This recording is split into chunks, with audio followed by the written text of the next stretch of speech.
The instrument we see on the screen is an exposure meter.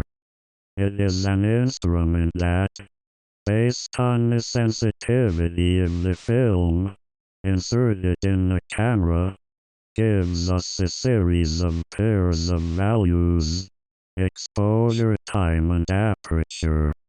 We can choose the aperture and consequently have the time, or choose the exposure time and consequently have the aperture.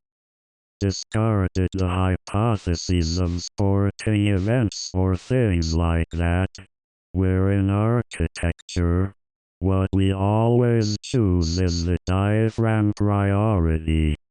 Firstly, as regards the choice of depth of field. In essence, most of the time we need to communicate something with the camera and to focus only on the object that interests us. Here in the photographs taken in Metaponto, in the first, the flowers in the foreground are clearly focused, and the background blurred. Or we can focus on the background and blur the flowers in the foreground. Or increase the depth of field to the maximum. Focus both and we have the usual postcard. We already saw, at the beginning, how we could minimize the depth of field. Because I photographed a camera with a depth of no more than 10 centimeters. I only focused on the writing that was on the lens and blurred everything else.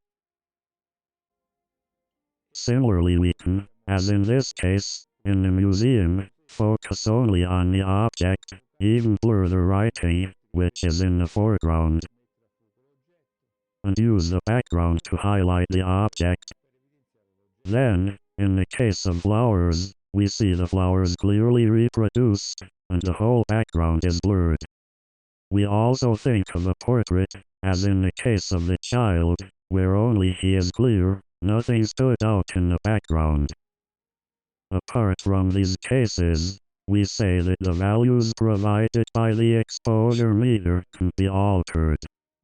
To clarify this concept, we should clarify the ideas about what is the quantity of light measured by the exposure meter. We can compare this quantity of light necessary to fix the image on the sensitive support to the quantity of water necessary to fill a pot. We can fill the pan under the tap, either by opening the tap to the maximum, and therefore filling it quickly, or by opening the tap to the minimum and filling it in a very long time. There is no rule. Everyone makes their own choice. But there is no doubt that, if we fill the pot with the tap not fully open, we have the possibility to fill it, right, up to the edge. When the jet is very strong, we risk either leaving it a little empty, or causing the water to overflow. The same logic applies to photography. When the times are very long, as we said previously, even the error of a minute is not much in 20 minutes. While the error of 1 second over 2 or 3 seconds can result in doubling the exposure time and create rather unpleasant situations.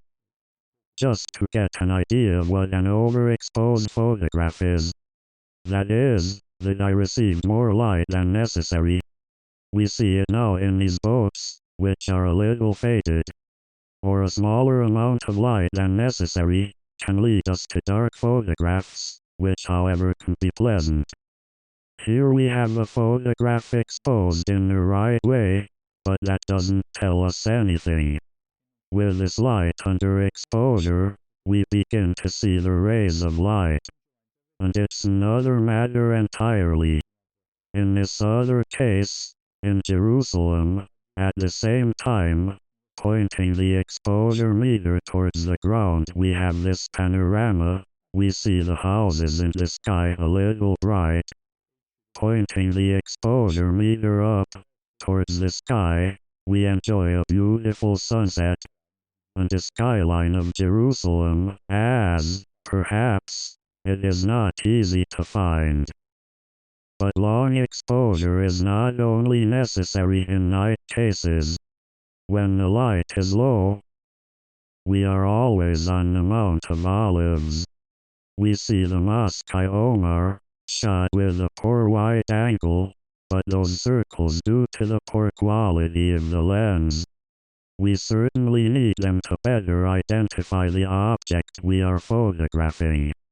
With a camera, which allows us to see directly through the lens, we already see this in the shooting phase. Or with telephoto lens, we have the photo we see, as long as there is no tourist who claims to take the same photograph with the flash. However, with regard to the exposure times, in these cases it can even reach 10 minutes. And you always need a tripod on which to fix the camera.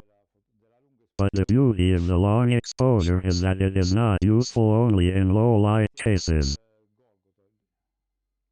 Here we are in Golgotha, and, in these places, there are always many tourists who prevent photographing the object of interest.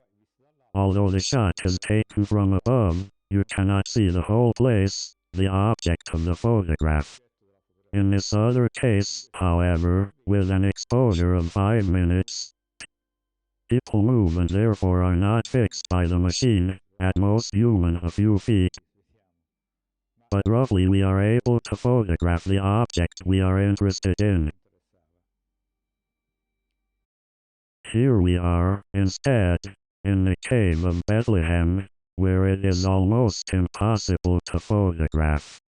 The car was set up on a tripod, and with a cardboard that covered the lens when there were people, and it was discovered in the moments when groups of tourists took turns.